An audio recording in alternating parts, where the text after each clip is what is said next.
ప్రపంచానికంతా మీరు వినిపించాలి. ఈరోజు మనం ఆలోచించింది ఆధునికమైన టెక్నాలజీ ఉపయోగించి దగ్గరలో ఉండే నీళ్లు కూడా ఉపయోగించుకొని పరిశుభ్రమైన నీళ్లు, నాణ్యమైన నీళ్లు, ఎక్కడ కూడా నీటి ఎద్దడి లేకుండా అష్యూర్డ్ వాటర్ కోసం ముందుకు పోయాం. లేటెస్ట్ టెక్నాలజీలు ఉపయోగిస్తున్నాం. పైపు కానీ వాల్వ్స్ కానీ ఏది కావాలన్నా అవన్నీ ఎక్కడ కూడా ఇబ్బంది లేనటువంటి టెక్నాలజీ ఉపయోగించి చివరి ఇంటికి కూడా నీళ్లు ఇవ్వడానికి శ్రీకారం చుట్టాం. ఈ ప్రాజెక్టుతో రాష్ట్రంలో ఎక్కడ నీటి సమస్య ఉండదు.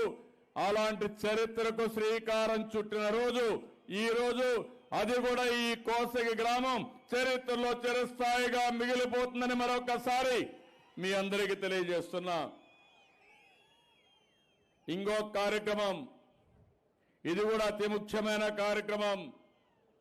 మా ఊరి బాట 19,2000కు 2 సంవత్సరాల్లో 4,234 కోట్ల రూపాయలు ఖర్చు పెట్టి 3,278 గ్రామాలకి మొత్తం రోడ్డు వేసే కార్యక్రమానికి శ్రీకారం చుట్టాం. ఈరోజు మీరు చూస్తే ఇది గాని వస్తే ఇంకా ఏ ఊరికి కూడా మట్టి రోడ్డు లేకుండా గ్రామానికి నేరుగా సిమెంట్ రోడ్డు వస్తుంది, లేకపోతే బీటీ రోడ్డు వస్తుంది. గ్రామాల్లో ఇప్పుడే చంద్రన్న బాట కింద సిమెంట్ రోడ్లు వేశాం. నేను అడుగుతున్నా మిమ్మల్ని, మీ ఊరిలో సిమెంట్ రోడ్లు వచ్చాయా లేదా అని మిమ్మల్ని అడుగుతున్నా. ఒకప్పుడు బురదలో నడిచేవారు, దుమ్ములో నడిచేవారు. ఈరోజు దర్జాగా సిమెంట్ రోడ్లు నడుస్తున్నాము అంటే గట్టిగా చప్పట్లు కొట్టి మీ యొక్క ఆమోదం తెలియజేయండి. ఇది మనం సృష్టించిన చరిత్ర. అందరూ మాట్లాడతారు, కొంతమందే పనిచేస్తారు. అలాంటి ప్రభుత్వమే తెలుగుదేశం ప్రభుత్వం అని చెప్పి కూడా నేను మీకు తెలియజేస్తున్నా. ఈరోజు 1-2 పనులు కాకుండా అనేక పనులకు శ్రీకారం చుట్టాం. ఈరోజు మీరు ఒకసారి చూస్తే నరేగాలో అదే మరి ప్రభుత్వం ఇచ్చిన డబ్బుల్లో పెద్ద ఎత్తున కాంగ్రెస్ హయాంలో మీరు చూస్తే 1111 కిలోమీటర్లు రోడ్డు వేస్తే ఈ 5 సంవత్సరాల్లో 23,950 కిలోమీటర్ రోడ్డు వేశాం. 5,868 కోట్లు పెట్టి. ఇంకొకటి 2 సంవత్సరాల్లో ఏ ఊర్లో కూడా మట్టి రోడ్డు లేకుండా పూర్తిగా సిమెంట్ రోడ్లు వేసి మీ గ్రామాన్ని ఒక పరిశుభ్రమైన గ్రామంగా పెట్టే బాధ్యత ఈ ప్రభుత్వాన్ని చెప్పి కూడా నేను మీకు తెలియజేస్తున్నా. ఇంకో పక్క ఎంఐ ట్యాంకు పునరుద్ధరణ పుట్టినప్పటి నుంచి 51,687 చేస్తే 18,000 కోట్లు ఖర్చు పెడితే ఈరోజు 45,000 కోట్లు ఖర్చు పెట్టి 45,391 నెంబర్ని పూర్తి చేసి 2,695 కోట్లు ఖర్చు పెట్టాం. పంట సంజీవని 1,10,000 చేస్తే ఇప్పుడు 6,11,000 చేశాం. దీనికే 1,656 కోట్లు ఖర్చు పెట్టాం. ఇంకో పక్కన శానిటేషన్ లెట్రిన్స్ చూస్తే ఇంతమంది 3,48,000 చేస్తే 9,13,000 చేశాం. రోడ్ల కోసం 7,672 కిలోమీటర్లు చేస్తే ఈరోజు 11,258 కిలోమీటర్లు చేశాం. ఇంకో పక్క ఉద్యానవనాలు మొత్తం ఎకరాలు మీరు చూస్తే 3,59,000 ఎకరాలు చేశాం. ఈరోజు మీరు చూశారు చెత్త నుంచి సంపద, కాంపోస్ట్ ఎరువు తయారు చేయడానికి ఒకప్పుడు ఇంటింటి దగ్గర చెత్త వస్తే రోడ్డు మీద వేసేవారు. ఇప్పుడు ఆ బాధ మీకు లేదు. మీ ఇంటికే వచ్చి చెత్త కలెక్ట్ చేస్తున్నారు, దాన్ని కాంపోస్ట్ గా తయారు చేస్తున్నారు, మళ్ళీ మీ పొలాలకు ఎరువుగా ఇస్తున్నారు. ఇంకో పక్క కనీసం పశువుల పేడ కూడా కలెక్ట్ చేయడానికి గవర్నమెంటే ట్రాక్టర్లు పంపించి ఎవ్వరికీ ఇబ్బంది లేకుండా అది కూడా మళ్ళీ మీ పొలానికి పంపించే బాధ్యత ఈ ప్రభుత్వం తీసుకున్నామంటే అది ఈ ప్రభుత్వం ఈ పేదవాళ్ళ పట్లుండే ప్రేమ అభిమానం.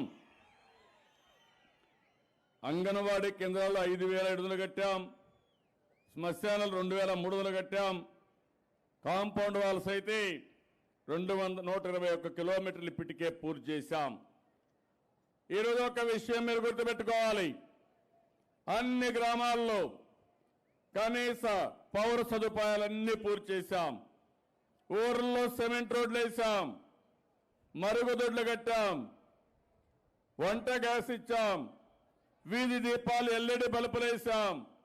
ఇంకో పక్క మీరు చూస్తే అనేక విధాలుగా సంక్షేమ కార్యక్రమాలు, 1-2 కాదు, అన్ని సంక్షేమ కార్యక్రమాలకు శ్రీకారం చుట్టాం.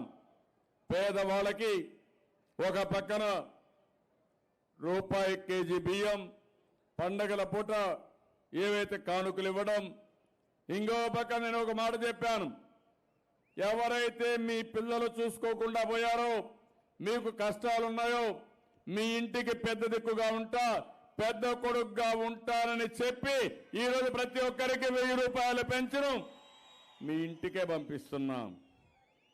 దేశంలో ఎక్కడా ఇవ్వని విధంగా ఇచ్చాం. ఎవరైనా ఆపదలో చనిపోతే ఆదుకుంటున్నాం, 5 లక్షలు ఇస్తున్నాం. ఇంకో పక్క పెళ్లికి కూడా 50,000 రూపాయలు మైనారిటీకి, ఎస్టీకి ఇచ్చి 40,000 రూపాయలు ఎస్సీలకు ఇచ్చి, వెనుకబడిన వర్గాలకు కూడా 35,000 రూపాయలు పెళ్లి కానుక ఇచ్చి మా పిల్లలకు పెళ్లి చేయించిన ప్రభుత్వం ఈ ప్రభుత్వం. పిల్లల్ని బాగా చదివిస్తున్నాం, స్కాలర్షిప్లు ఇస్తున్నాం, ఎస్సీ ఎస్టీలకు 100 యూనిట్లు కరెంటు కూడా ఉచితంగా ఇస్తున్నాం.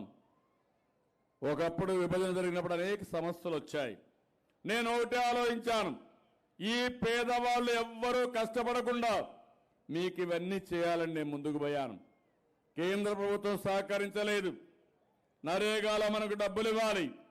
ఈ సంవత్సరం 1,500 కోట్లు ఇప్పటికే ఇవ్వాలి, పాతది 1,800 కోట్లు ఇవ్వాలి.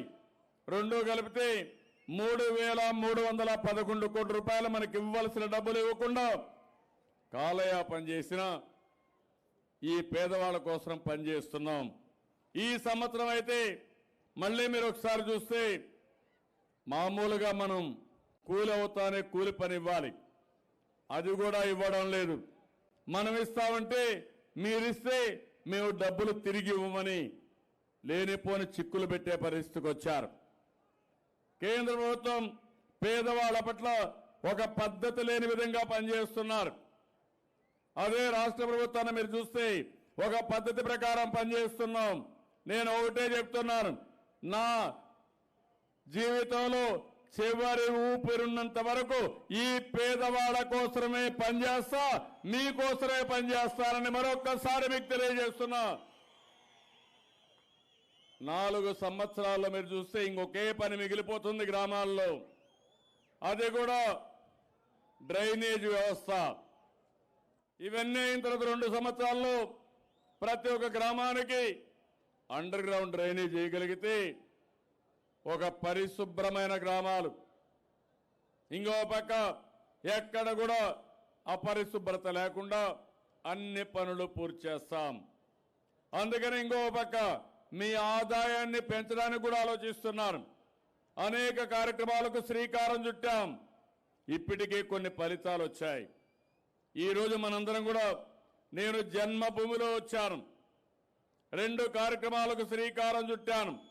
మా ఊరి బాట, జలధార ఇక్కడి నుంచే ప్రారంభించాం, పనులన్నీ అప్పజెప్పాం. ఒక యుద్ధ ప్రాతిపదిక ఈ పనులన్నీ పూర్తి చేస్తామని చెప్పి కూడా నేను మీకు తెలియజేస్తున్నాను.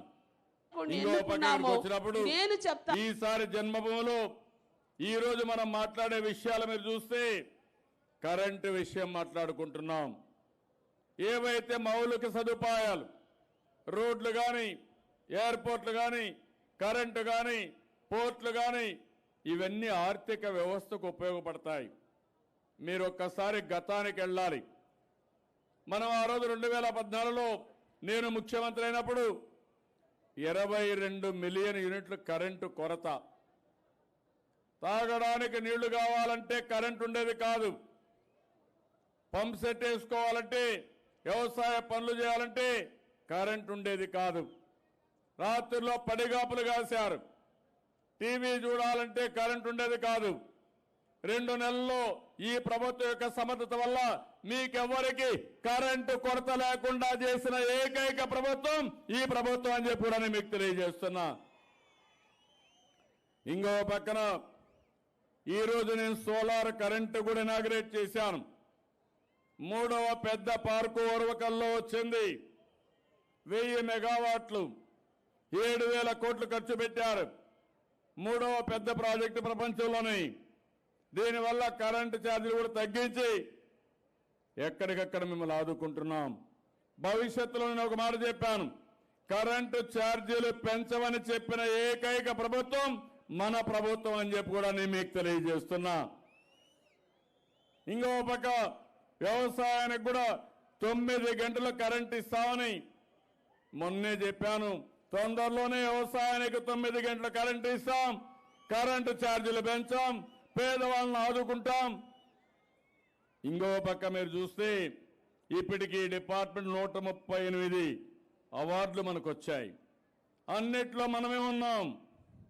ఒక పక్క సోలార్ ఎనర్జీ కానీ, విండ్ ఎనర్జీ కానీ, ఇంకో పక్క కరెంటు పొదుపు చేయడంలో కూడా ఎల్ఈడి బల్బులు ఇలాంటి వాటిలో కూడా మనమే ముందున్నాం.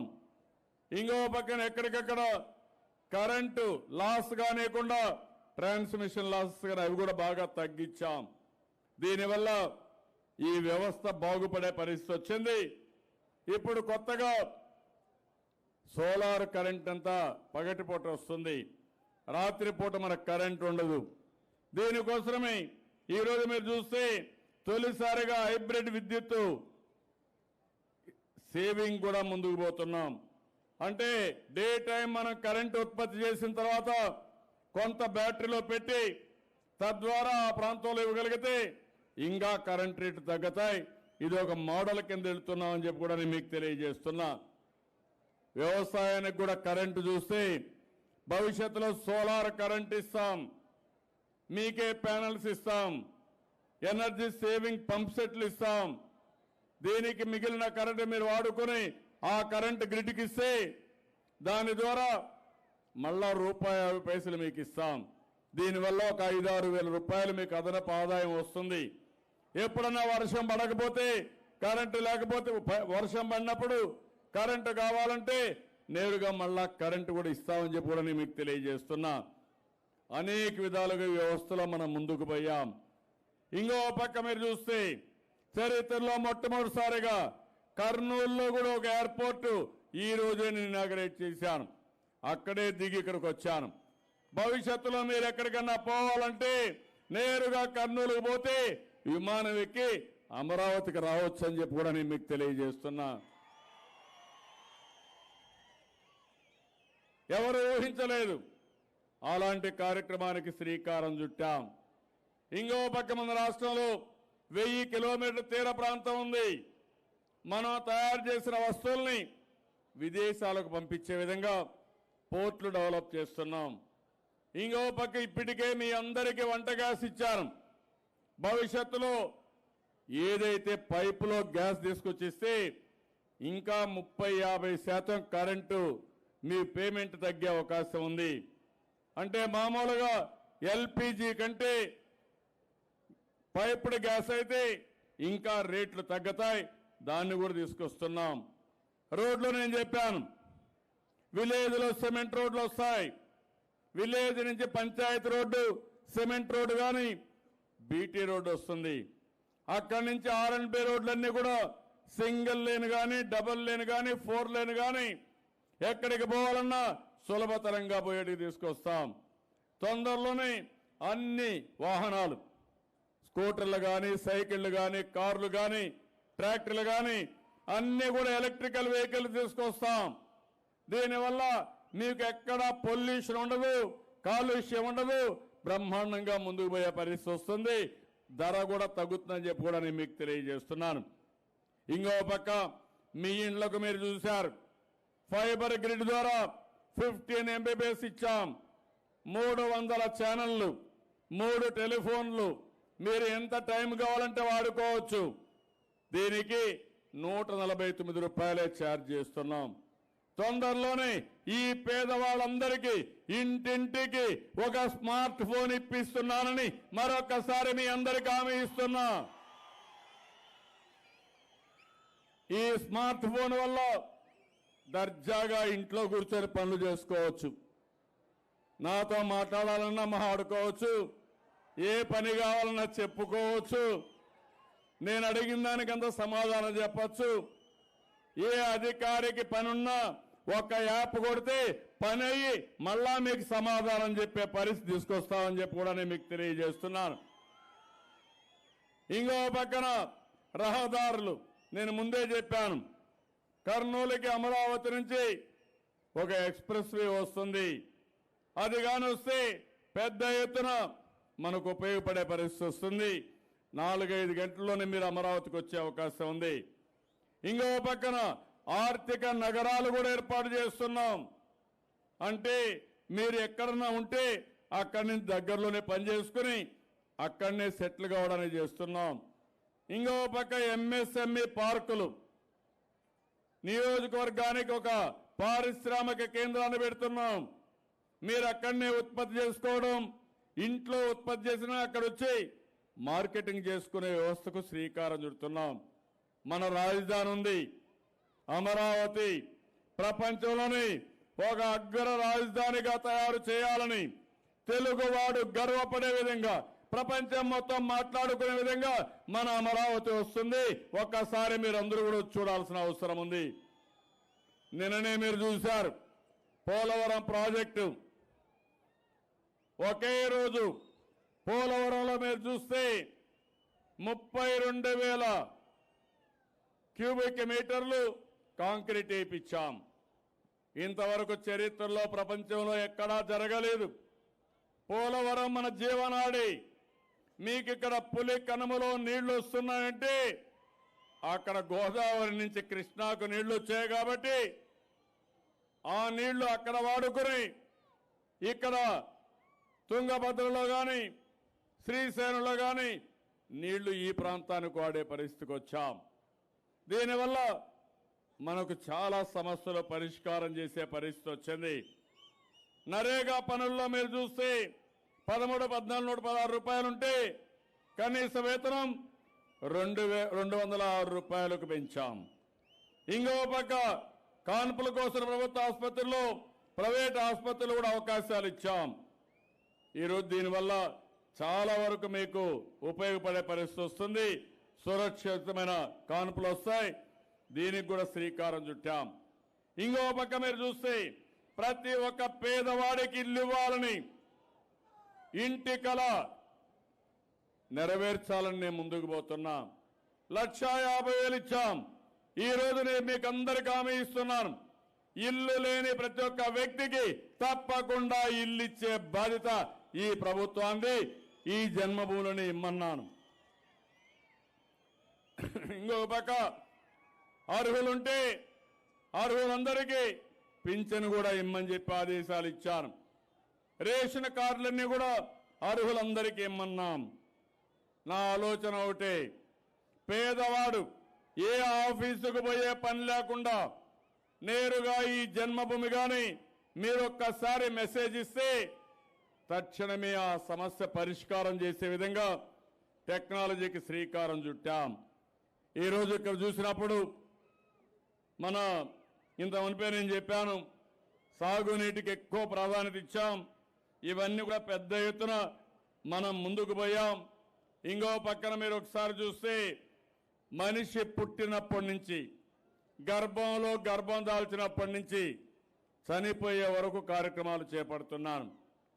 మీ పేదవాళ్ళ కోసం, మీలో ఒక చైతన్యం కోసం ఈ కార్యక్రమాలన్నీ చేస్తున్నాం.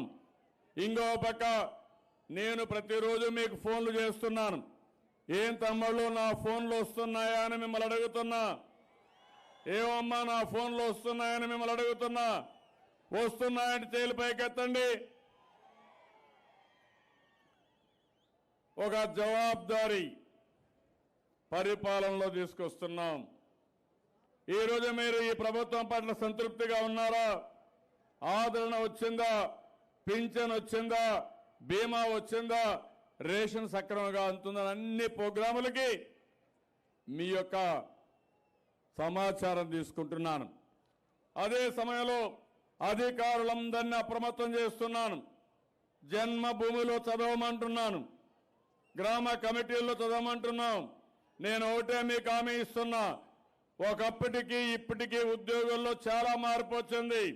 చాలా బాగా పనిచేస్తున్నారు. పని చేస్తున్నారంటే గట్టిగా చప్పట్లు కూడా చెప్పండి. పని చేస్తున్నారని గట్టిగా చప్పట్లు కూడా చెప్పాలి. ఎందుకంటే మన కోసం పనిచేసే అధికారులు కూడా అభినందిస్తే వాళ్ళు ఇంకా ఉత్సాహంగా పనిచేస్తారు. గట్టిగా చప్పట్లు కొట్టి బాగా పనిచేస్తా ఉంటే చెప్పాలి. ఎందుకు ఈ మాట వాడుతున్నానంటే, నేను కూడా అందరికీ పని పెట్టాను. రాత్రి మగుళ్ళలో పనిచేస్తున్నారు, ఆదివారాలు పనిచేస్తున్నారు. ఇలాంటి కార్యక్రమాలు చేసి మనం ముందుకు పోయే పరిస్థితికి వచ్చాం. ఈరోజు ఇంకో పక్క చూస్తే చదువుకున్న తమ్ముళ్ళకి యువనేస్తం పెట్టాం. 1000 రూపాయలు దేశంలోనే కాదు ప్రపంచంలో ఎక్కడా ఇవ్వని విధంగా యువనేస్తం కింద నిరుద్యోగ భృతి ఇస్తున్నాం. మళ్ళీ వాళ్ళల్లో శిక్షణ కార్యక్రమాలు పెట్టి ఎక్కడికక్కడ స్కిల్ డెవలప్మెంట్ చేసి వాళ్ళకు కూడా ఉద్యోగాలు ఇప్పిస్తున్నాను. ఇంకో పక్క మీరు చూస్తే మోస్ట్ ఎంప్లాయబుల్ అంటే మన రాష్ట్రంలో ఉండే యువత భారతదేశంలోనే బాగా చదువుకుని నైపుణ్యం కలిగిన యువత ఉన్నారు. ఇంకో పక్క మీరు చూస్తే ఎక్కువ ఉద్యోగాలు ఎక్కడొచ్చాయంటే అవన్నీ మన రాష్ట్రంలోనే వచ్చాయి. 16 లక్షల కోట్ల రూపాయలు చేసే ఎంఓయూలు చేశాం. ఇవన్నీ పూర్తయితే 32 లక్షలు వస్తాయి. ఓర్వకల్లో పెద్ద ఇండస్ట్రియల్ హబ్ వస్తుంది. ఈ రోజే నేను ఫౌండేషన్ వేశాను. ఒక ఫార్మా సిటీకి కూడా ఫౌండేషన్ వేశాను. మొన్నే చేశాం.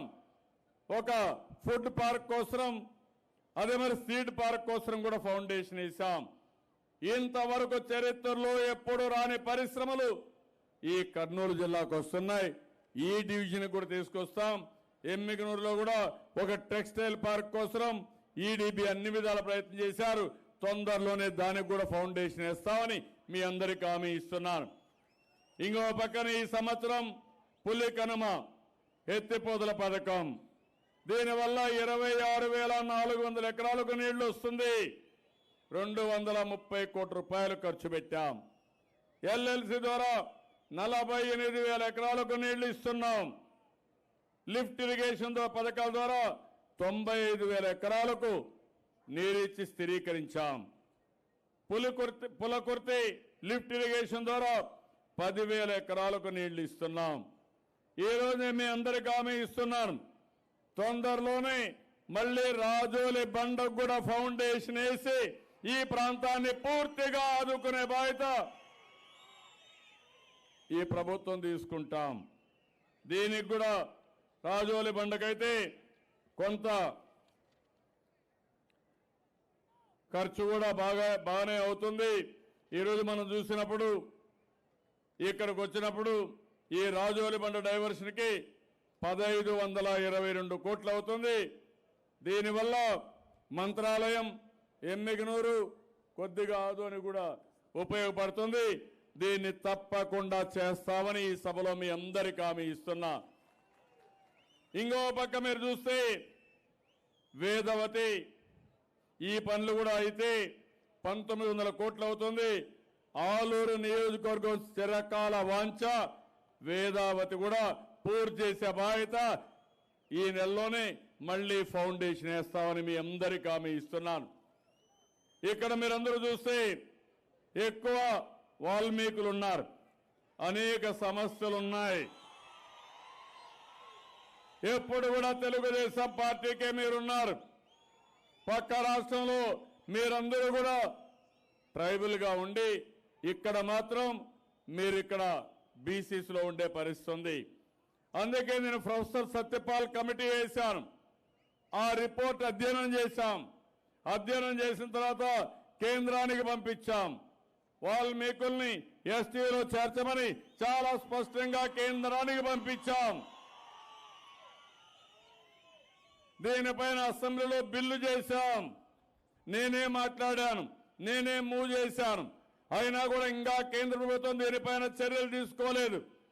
నిన్న మీరు చూస్తే ఎన్నికలు వస్తున్నాయి కాబట్టి 10% అగ్రవర్ణాలకు కూడా ఆర్థికంగా వెనుకబడిన వారికి రిజర్వేషన్లు పెడతామన్నారు. అయితే ఈ రాష్ట్రం నుంచి కొన్ని పంపించాం.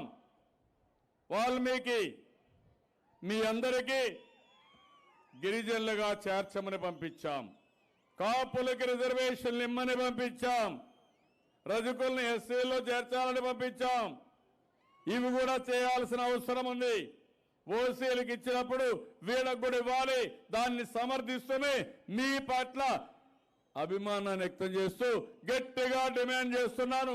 మీరు కూడా చెప్పాలి, కేంద్రం వెంటనే మన బిల్లు ఏదైతే పంపించామో దీన్ని ఆమోదించి వాల్మీకులకు రిజర్వేషన్లు ఇవ్వాలని గట్టిగా చప్పట్లు కొట్టి మీరు చెప్పాలి. ఒక పక్క దీనిపైన పోరాడుతాం, కాపుల కోసం పోరాడుతాం. ఇంకో పక్క మనం ఏం చేయాలో చేస్తూనే వాల్మీకులకైతే చేతి వృత్తులు కూడా లేవు కాబట్టి ఇబ్బంది పడుతున్నారు. మీకు నచ్చిన పని చేసుకోవడానికి ఒక 100 కోట్ల రూపాయలు అనౌన్స్ చేస్తున్నా. తొందరలోనే ఈ 100 కోట్ల రూపాయలతో కార్యక్రమాలు చేపడతాం. దానివల్ల కొంతవరకైనా మీకు న్యాయం జరుగుతుంది. ఇంకో పక్క ఇక్కడికి వచ్చినప్పుడు వాల్మీకులంతా కూడా చదువుకోలేదు. ఈ ప్రాంతం బాగా వెనుకబడి ఉంది. చదువు మీద ప్రాధాన్యత పెడతాం. అందుకే ఇక్కడ బీసీ రెసిడెన్షియల్ స్కూల్ ఒకటి పెట్టి వాల్మీకులకు ప్రత్యేకంగా చదివించే బాధ్యత ఈ ప్రభుత్వం తీసుకుంటామని కూడా నేను మీకు తెలియజేస్తున్నా. ఇంకో పక్క ఈ ఊరికి కావాలని పులకుర్తి ద్వారా ఒక తూము పెడితే, ఈ పులికనమ ద్వారా ఒక తూము ఒకటి పెడితే నీళ్లు వస్తాయన్నారు. అది కూడా పెడతామని చెప్పి హామీ ఇస్తున్నా. దానికి కూడా శ్రీకారం చుడతాం.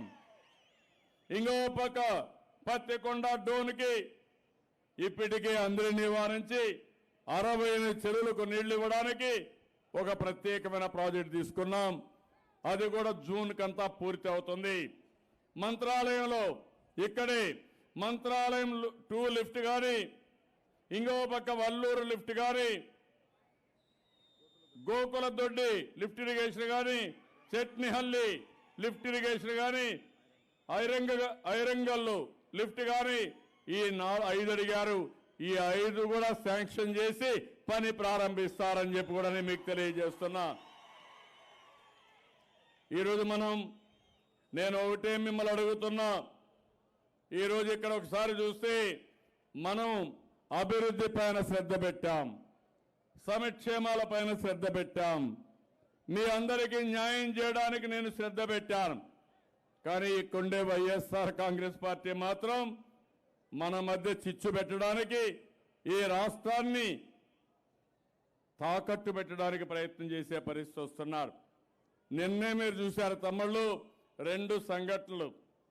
జయప్రకాష్ నారాయణ గారు ఒక 16 మంది 20 మంది రాష్ట్రంలో దేశంలో ఉన్న నిపుణులతో ఒక కమిటీ వేశారు. ఇంకా 85 వేల కోట్ల రూపాయలు మనకి ఇవ్వాలని చాలా స్పష్టంగా డిమాండ్ చేశారు. కేంద్రం అన్యాయం చేస్తా ఉంది. కేంద్ర రాష్ట్ర సంబంధాలు బాగుండాలి. అదే మరిగా రాష్ట్రానికి జరిగిన అన్యాయానికి కేంద్రానికి బాధ్యత ఉంది. ఇంకా 85 వేల కోట్ల రూపాయలు లేకపోతే 75 వేల కోట్ల రూపాయలు ఇవ్వాలని చెప్పి చాలా స్పష్టంగా చెప్పాడు. నేను ఆయన్ని అభినందిస్తున్నా, మేధావులను అభినందిస్తున్నా. ఎందుకంటే మన కోసం సంఘీభావాన్ని తెలియజేశారు. కేంద్రం చేసిన అన్యాయాన్ని గట్టిగా నినదించారు. అదే జగన్మోహన్ రెడ్డి ఎక్కడున్నాడు తమ్ముడు అని మిమ్మల్ని అడుగుతున్నా. ఎప్పుడన్నా ఒక మాట మాట్లాడాలని అడుగుతున్నాను. ఆయనకు ఉండేది 2 సమస్యలు. ఒకటి కోడి కత్తి. ఆ కోడి కత్తి డ్రామా ఆడుతున్నాడు. అవునా కాదా? మీరే ఆలోచన. కోడి కత్తికి మనకు సంబంధం ఉందా అని మిమ్మల్ని అడుగుతున్నా. ఎవరో వాళ్ళ అభిమానం వచ్చి సానుభూతి కోసం ఆయన పైన కావాలని భుజం మీద ఆ కత్తి కూడా స్టెరిలైజ్ చేసి ఏదో ఈయనకి సానుభూతి వస్తుందని వాళ్ళ అభిమానం చేస్తే దాన్ని కావాలని ఇష్యూ చేసి సానుభూతి కోసం ఈయన ప్రయత్నం చేస్తున్నాడు. ఇంకో పక్క ఈయన మెడ పైన సిబిఐ కత్తి ఉంది. అది నరేంద్ర మోడీ కత్తి. ఆ నరేంద్ర మోడీ ఈ సిబిఐ కత్తి పెట్టి బెదిరిస్తున్నాడు.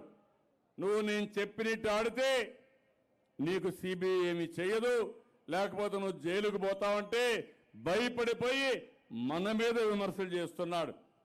నిన్న మొన్న చూశారు తమ్ముళ్ళు, 6 లక్షల కోట్ల రూపాయలు అవినీతి జరిగిందంట. 6 లక్షల కోట్లు మన బడ్జెటే లేదు. ఏమంటారు మీరు చెప్పండి? 6 లక్షల కోట్లు. నేను అడుగుతున్నా, ఈ ప్రభుత్వం ఒక ట్రాన్స్పరెంట్ గా పనులు చేశాం. ఏ ఊరికి ఆ ఊరికి పనులున్నాయి. మీరున్నప్పుడు మొత్తం దోచుకున్నారు. 43,000 కోట్ల రూపాయలు అవినీతి చేశారని, అక్రమ ఆస్తులున్నాయని మీ మీద సిబిఐ ఛార్జ్షీట్ వేసి కోర్టు ద్వారా కన్విక్షన్ వచ్చే పరిస్థితి. ఈరోజు ఈ ప్రభుత్వం, నేను కానీ మిగిలిన నాయకులు కానీ చాలా క్లియర్గా ఉన్నాం. నాకు 1 రూపాయి అవినీతి చేసే అవసరమే లేదని మీ అందరికీ తెలియజేస్తున్నా. నా మీద నమ్మకం ఉందా లేదా అని మిమ్మల్ని అడుగుతున్నా.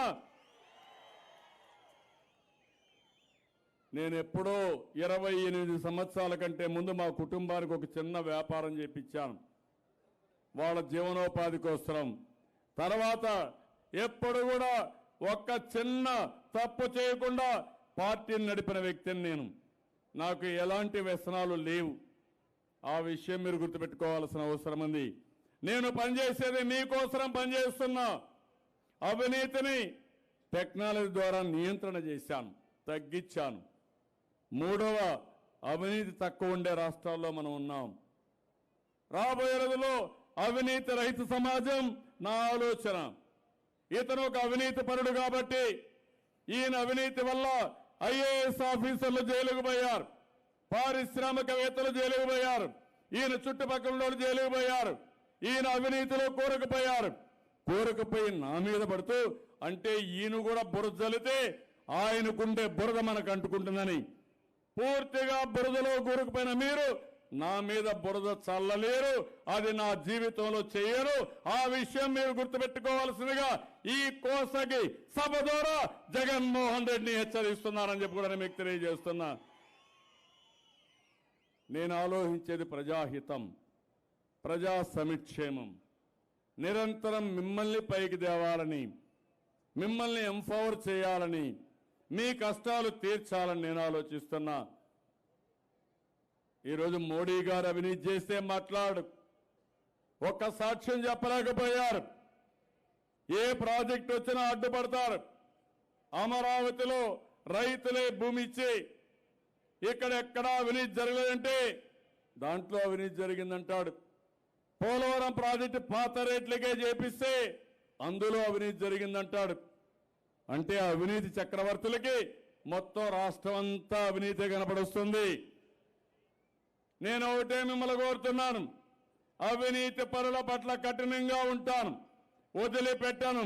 అదే సమయంలో ఎవరైనా మన మీద అవినీతి చేయాలంటే ఆకాశం పైన ఉమ్మి ముఖం మీద పడినట్టు అవుతుంది తప్ప మనం ఏమీ చేయలేరని మరొకసారి హెచ్చరిస్తున్నా. వీళ్ళంతా ఒక డ్రామా చేస్తున్నారు.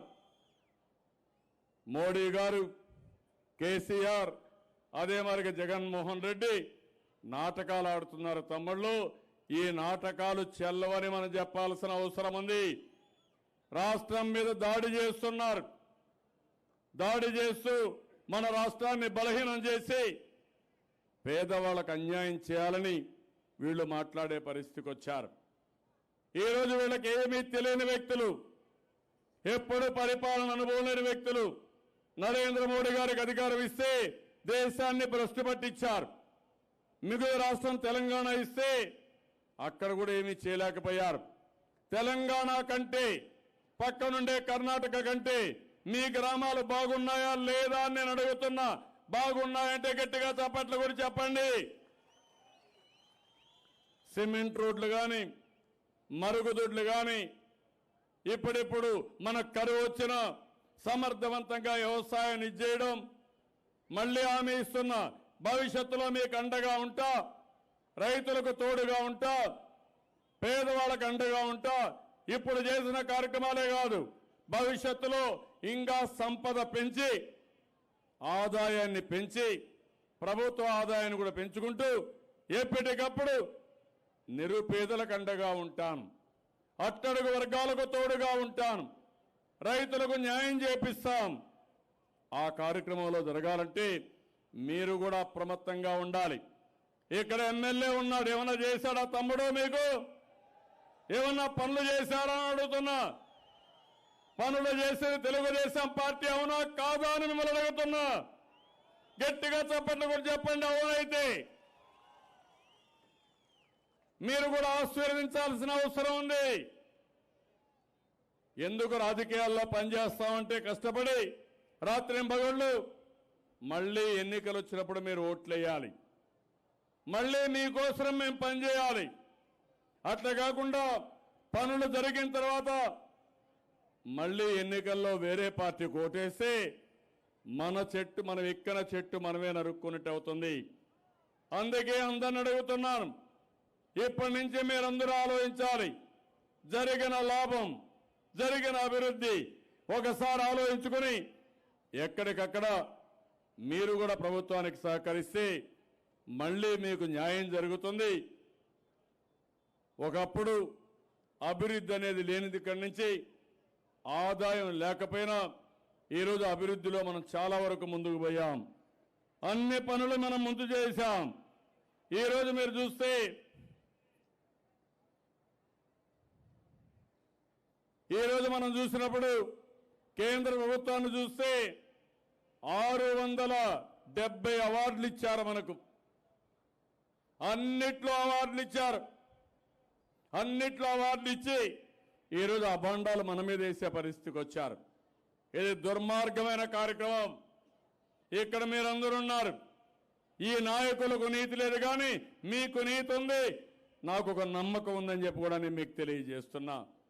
అందుకని ఇలాంటి నాయకుల్ని, దగాకోరు నాయకుల్ని మనం రేపు రాబోయే రోజుల్లో బుద్ధి చెప్పాల్సిన అవసరం ఉంది. దానికి మీరు సిద్ధం కావాల్సిందిగా మరొక్కసారి కోరుకుంటూ, ఈరోజు కోసికి వచ్చినప్పుడు చూసా నాకు కొండంత ధైర్యం వచ్చింది. ఈ ప్రాంతంలో మీరు అన్ని విధాల పైకి వచ్చే వరకు మీకు అండగా ఉండే బాధ్యత నాది. దానికి భరోసా ఇస్తున్నానని మరొకసారి మీకు హామీ ఇస్తున్నా. నీళ్లు, ఉద్యోగాలు, వ్యవసాయ అభివృద్ధి, మౌలిక సదుపాయాలు, మీ భవిష్యత్తుకు నాది భరోసా. అదే సమయంలో మీరు కావాల్సింది ఈ ప్రభుత్వం చేసే పనుల్ని సద్వినియోగం చేసుకునే చైతన్యం. అదే సమయంలో మళ్ళీ మీ ఆశీర్వాదాలు కూడా ఎప్పటికప్పుడు ఇస్తూ ఈ ప్రభుత్వాన్ని ముందుకు నడిపించండి. అన్ని పనులు చేస్తా అని చెప్పి తెలియజేసుకుంటూ, ఇప్పుడు ఇక్కడికి వచ్చినప్పుడు మీరందరూ కూడా లేచి నిలబడుకొని ఒక ప్రతిజ్ఞ చేయాల్సిన అవసరం ఉంది. ఏదైతే జన్మభూమి మనం చేస్తున్నామో దీనిపైన ఒక స్ఫూర్తిదాయకంగా ముందుకు పోవాలి, సంఘటితంగా ముందుకు పోవాలి. ప్రతి ఒక్కరూ సహకరించాల్సిన అవసరం ఉంది. కాబట్టి అందరూ లేచి నిలబడుకోవాలి.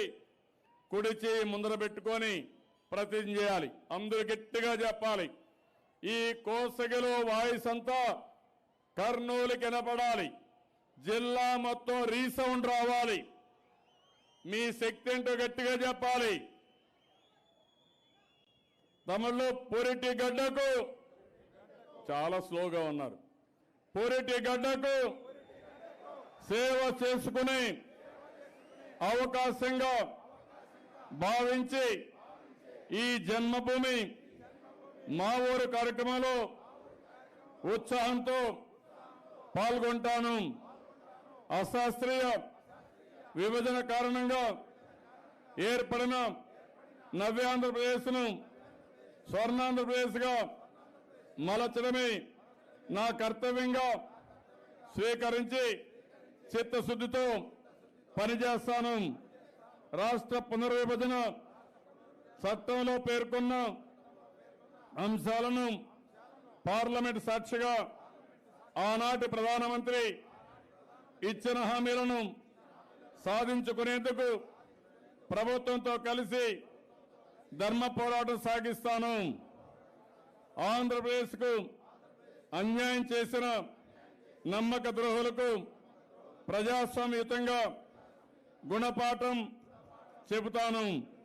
ప్రభుత్వం నిర్దేశించిన ప్రతి ఒక్క అభివృద్ధి కార్యక్రమాన్ని క్రమశిక్షణతో అమలు చేస్తాను.